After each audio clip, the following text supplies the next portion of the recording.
बच्चों good afternoon. Yesterday हमने अध्ययन किया था युग्मकों के प्रकार, जिसके अंतर्गत युग्मक 3 प्रकार के होते हैं: समयुग्मकी, असमयुग्मकी और विषम युग्मकी।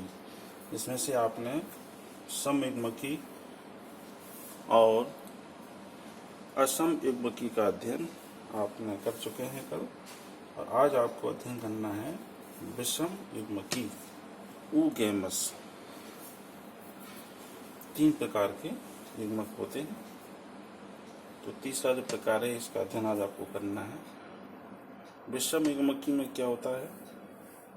नर युग्मक व मादा युग्मक भिन्न भिन्न प्रकार के होते हैं। ओके, मादा युग्मक के चित्र बना है, ये नर युग्मक का बना है। मादा युग्मक, नर युग्मक चित्र बना लेंगे। मादा युग्मक का जो अब लक्षण देखेंगे, यह नॉन फ्लैजिलेटेड होता है। क्या मतलब? मादा युग्मक में फ्लैजिलम नहीं पाया जाता, जैसा कि नर में पाया जाता है, और नर में फ्लैजिला पाया जाता है, इसलिए इसको फ्लैजिलेटेड कहते हैं। ठीक। मादा युग्मक आकार में बड़ा होता है और नर युग्मक आकार में छोटा होता है। इसके उदाहरण हैं कारा, ऊडोगोनियम, फ्यूकस, मनुष्य आदि। कारा, ऊडोगोनियम ये शैवाल हैं। ओके, इस प्रकार से आपने युग्मकों की तीनों रूपों को जान लिया: आइसोगैमस, एनाइसोगैमस और तीसरा है ऊगैमस, विषम युग्मकी। ओके, अब लैंगिक जनन के तहत होने वाली घटनाओं में सबसे पहले आपने अध्ययन किया निषेचन पूर्व घटना, प्री फर्टिलाइजेशन। उसके बाद ये कंप्लीट होता है। अब हमें प्रारंभ करना है निषेचन, नंबर 2 निषेचन, और इसके बाद आखिरी में आपको अध्ययन करना है निषेचन पश्च घटनाएं। तो अब हेडिंग डालेंगे आप नंबर 2 निषेचन, फर्टिलाइजेशन।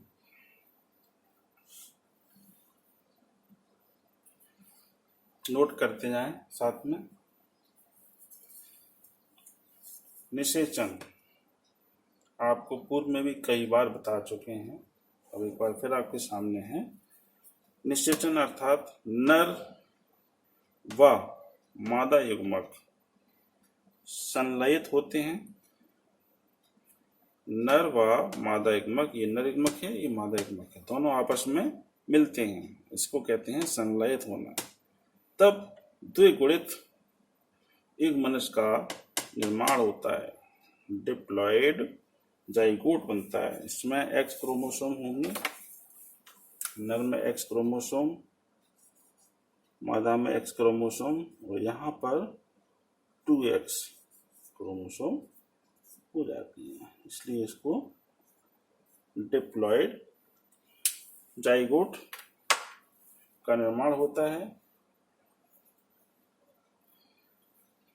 अब इसमें एक वर्ड आया है युग्मक संलयन। क्या है युग्मक संलयन? नर व मादा युग्मक के मिलने को, उनके संलयन होने को युग्मक संलयन बोलते हैं, सिनगैमी। ओके, इसकी परिभाषा क्या होगी? नर व मादा युग्मक के संलयित होने को युग्मक संलयन कहते हैं। संलयन का अर्थ होता है मिलना। इस तो हमने एरो के द्वारा दर्शाया है।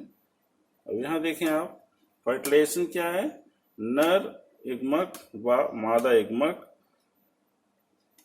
संलयित होकर द्विगुणित युग्मनज का निर्माण करता है, जिसे फर्टिलाइजेशन कहते हैं। इस प्रकार से आपने इसमें निषेचन और नंबर 2 युग्मक संलयन, 2 परिभाषा इसमें आपको मिल गई है।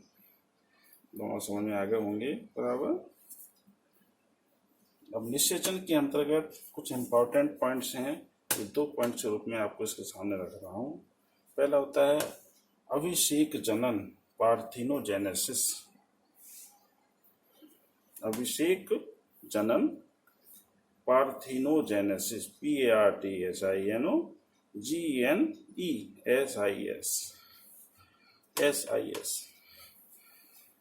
क्या होता है अभिषेक जनन में? मादा युग्मक विदाउट फर्टिलाइजेशन, बिना निषेचन के युग्मनज का निर्माण करता है, और यह युग्मनज विकसित होकर संतान बनाता है। अब यहाँ देखें आप, तीनों में गुणसूत्रों की संख्या x है, अर्थात तीनों कैसे हैं? हैप्लॉइड या अगुणित। ओके, मादा युग्मक से युग्मनज बिना निषेचन के, यहाँ आप ऐड कर दें विदाउट फर्टिलाइजेशन।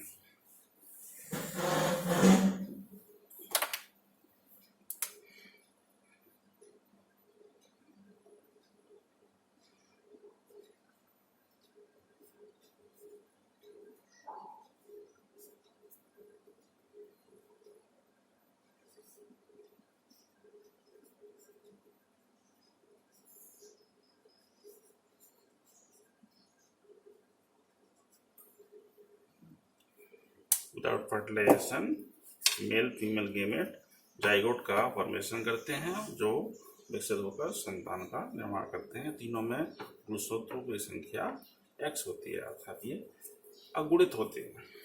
इसका उदाहरण है मधुमक्खी, रोटीफर्स, छिपकली, क्रस्टेशियन आदि। इनमें अभिषेक जनन होता है। कंप्लीट। एक और महत्वपूर्ण बिंदु है निषेचन, बाह्य निषेचन और अंतः निषेचन। निषेचन भी 2 तरह से होता है, एक कहलाता है बाह्य निषेचन, दूसरा कहलाता है अंतः निषेचन। बाह्य निषेचन एक्सटर्नल फर्टिलाइजेशन, अंतः निषेचन इंटरनल फर्टिलाइजेशन। नाम से ही स्पष्ट हो रहा है, काफी चीजें हैं जो नाम से ही उसकी डेफिनेशन हमें मिल जाती है। तो थोड़ा सा हमने पढ़ा है यदि, तो आप उसको कर सकते हैं। बाह्य निषेचन एक्सटर्नल फर्टिलाइजेशन, शरीर से बाहर निषेचन। शरीर से बाहर निषेचन जब नर एवं मादा युग्मक शरीर से बाहर, प्राणी के शरीर से बाहर आपस में मिलते हैं। निषेचन की परिभाषा ये है, नर व मादा युग्मक। ओके, नर व मादा युग्मक प्राणी के शरीर के बाहर जब संलयित होते हैं, तब ये जाइगोट बनाते हैं और एक संतान का निर्माण करते हैं। इसको बाह्य फर्टिलाइजेशन कहेंगे। उदाहरण है इसके कुछ शैवाल, मछली, उभयचर प्राणी। शैवाल, मछली, उभयचर प्राणी। अंतः निषेचन जब शरीर के अंदर हो, मीन्स यह क्रिया नर और मादा युग्मक से जो डिप्लॉयड जाइगोट बन रहा है, द्विगुणित युग्मक बन रहा है, यह क्रिया जब शरीर के अंदर होती है तब उसे कहते हैं अंतः निषेचन। मतलब क्या होगा कि मादा के शरीर में नर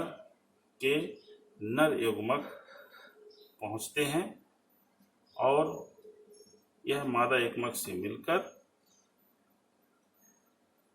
जाइगोट का फॉर्मेशन करते हैं। इसे अंतः निषेचन इंटरनल फर्टिलाइजेशन बोलते हैं। इसके लिए उदाहरण है स्थलीय जीव। लगभग सभी स्थलीय जीवों में अंतः निषेचन इंटरनल फर्टिलाइजेशन होता है। जैसे मनुष्य है, मनुष्य में इंटरनल फर्टिलाइजेशन होता है।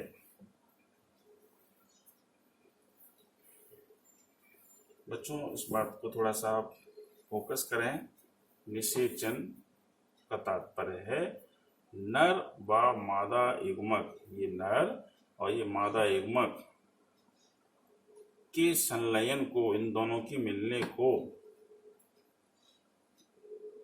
निषेचन कहते हैं। इन दोनों मिलते हैं और जाइगोट बनता है, तब इस क्रिया को निषेचन कहते हैं। वह क्रिया अलग है जिसमें नर और मादा युग्मक जीव के शरीर से रिलीज होते हैं। वह क्रिया अलग होती है, वो क्रिया इससे संबंधित नहीं है। कंफ्यूजन नहीं होना चाहिए। यहाँ सिर्फ ध्येय हमारा एक मेल और female gametes fuse together and form diploid zygote, it's called fertilization. इसको मिटा दें। तो आगे देखते हैं कि निषेचन, पार्थिनोजेनेसिस भी कंप्लीट हुआ आपका। और निषेचन के दो प्रकार होते हैं, बाह्य निषेचन और अंतः निषेचन भी कंप्लीट हुआ।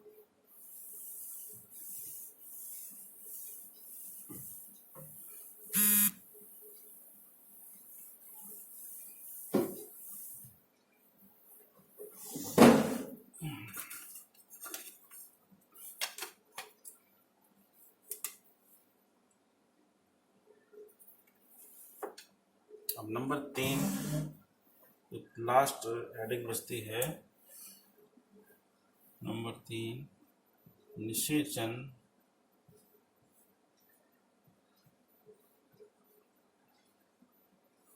पश्च घटना।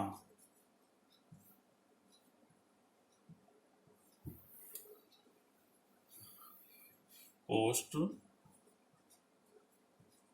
फर्टिलाइजेशन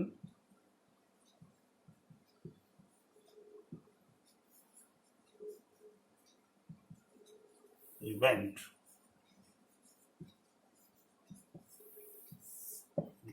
ये आपके इस लेसन की और इस टॉपिक की लास्ट हेडिंग है। निषेचन जब हो जाता है तो क्या बनता है? ट्यूबमनस बनता है। आफ्टर फर्टिलाइजेशन क्या बनता है? जाइगोट। ओके, एक मनज बनता है, एक मनज। इसमें गुणसूत्रों की संख्या कितनी होती है? 2x। अब निषेचन के बाद क्या होना है? निषेचन के बाद बहुकोशिकीय भ्रूण का निर्माण होता है, एम्ब्रियो।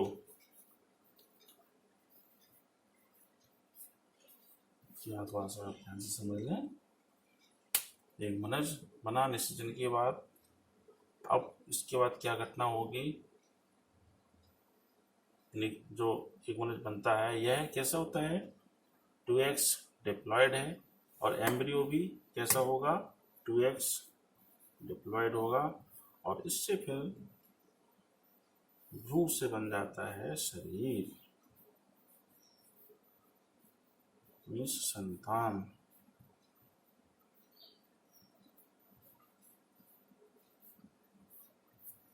ये भी 2x होती है। ओके, ये तो ये हो गई मोटी मोटी सी बात। अब आप एम्ब्रियो जो बनता है युग्मनज से, यह एक कैसी है? बहुकोशिकीय संरचना है।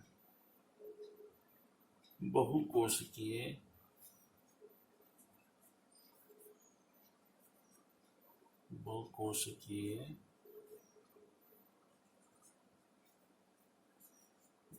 संरचना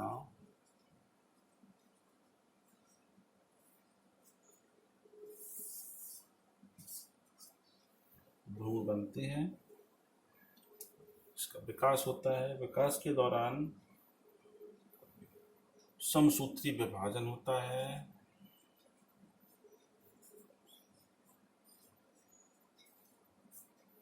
मियोसिस, माइटोसिस,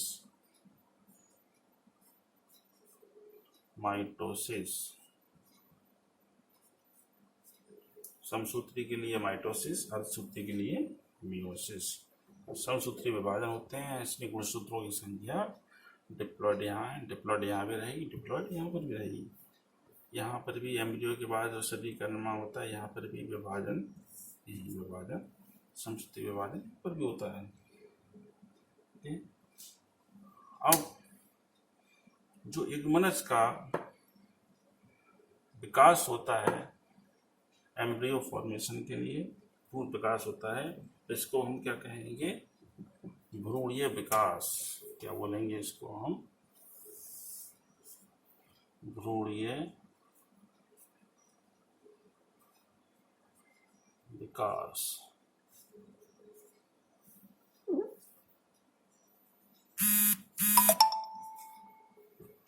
एम्ब्रियोनिक डेवलपमेंट।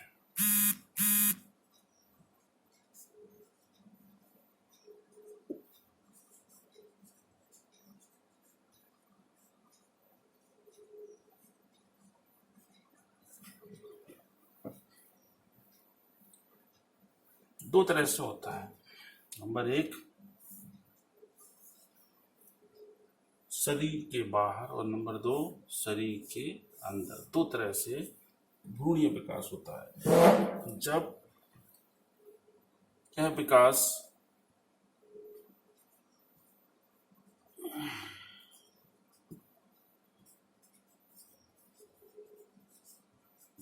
शरीर के बाहर हो,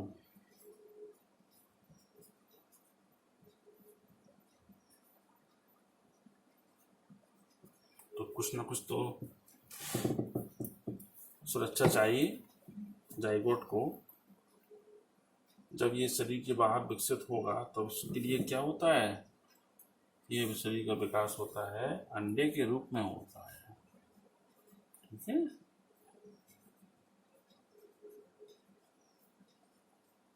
जब शरीर के बाहर विकास होगा तो अंडे के रूप में होगा। तब ऐसे विकास को ओविपेरस, अंड प्रजक,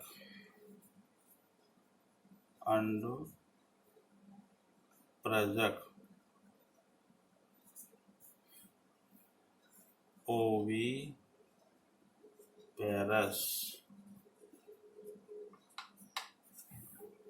कहते हैं। और जब विकास शरीर के अंदर होता है, जब विकास शरीर के अंदर होता है, जब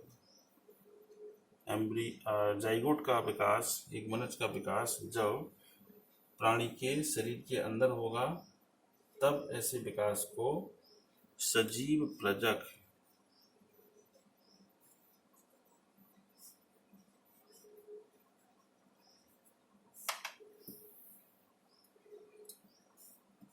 विविपेरस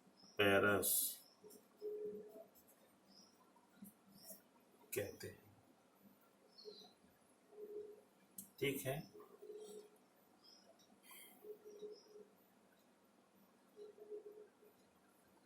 भ्रूणीय विकास आप देख रहे हैं। निषेचन के बाद, रिपीट करेंगे, निषेचन के बाद जो होने वाली घटना है, जब निषेचन हो जाता है तब बनता है जाइगोट। अब इस जाइगोट से एम्ब्रियो का निर्माण होता है। इस क्रिया को भ्रूणीय विकास या एम्ब्रियोनिक डेवलपमेंट या एम्ब्रियोजेनेसिस कहते हैं। इसमें एक नाम इसको और दे सकते हो आप, और एम्ब्रियोजेनेसिस,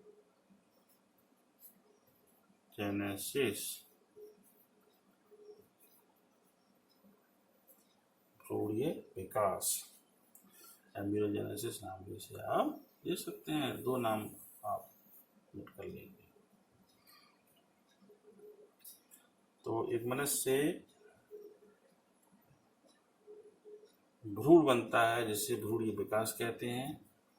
भ्रूण से शरीर संतान का निर्माण होता है। एक मनुष्य, भ्रूण, संतान, ये सभी डिप्लॉयड होते हैं, द्विगुणित होते हैं। जो विकास की क्रिया होती है, इसमें जो कोशिका विभाजन होते हैं वे समसूत्री कोशिका विभाजन होते हैं, जिसमें गुणसूत्रों की संख्या समान बनी रहती है। एक बहुकोशिकीय संरचना का निर्माण होता है एम्ब्रियोनिक डेवलपमेंट के दौरान। यह भ्रूणीय विकास दो तरह से होता है। जब शरीर के बाहर होता है यह विकास, तब इसको ओविपेरस अंड प्रजक कहते हैं, क्योंकि यह अंडे के रूप में यह विकास होता है, शरीर से बाहर होता है अंडे के रूप में। और जब दूसरा है, जब विकास शरीर के अंदर होता है तब इसको विविपेरस सजीव प्रजक बोलते हैं। यहाँ यह संतान के रूप में भ्रूण का विकास होता है, और इस तरह के विकास को विविपेरस बोलते हैं। इस तरह से ये लेसन यहाँ समाप्त हुआ। नेक्स्ट लेसन की आपको जानकारी हम देंगे।